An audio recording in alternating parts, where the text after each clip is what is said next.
আসসালামু আলাইকুম। আপনারা সম্ভব হলে একটু কাউন্ট করবেন যে ভিডিওতে আপনারা ঠিক কয়টি লঞ্চ দেখতে পাচ্ছেন একত্রে। তো আপনাদের কাছে মনে হবে যে এখানে হয়তোবা লঞ্চের কোনো বাজার বসেছে।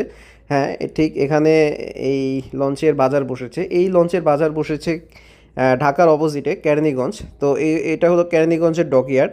এই কেরানীগঞ্জের ডকইয়ার্ডে প্রতি বছরে রমজানের ঈদের আগে এখানে এইভাবে লঞ্চের বাজার বসে থাকে। তার কারণ হলো ঈদের প্রস্তুতির জন্যে এই লঞ্চগুলো এই কেরানীগঞ্জের ডকইয়ার্ডে আসে তাদের মেনটেনেন্স কাজ, টুকটাক মেনটেনেন্স কাজ করানোর জন্য। যেমন কারো ইঞ্জিনের সমস্যা থাকলে ইঞ্জিনের সমস্যা ঠিক করে, কারো যদি রং করানোর প্রয়োজন হয়, তারপর ঝালাই, এই টুকটাক কাজ করার জন্য কিন্তু এই লঞ্চগুলো এখানে অলস সময় পার করে।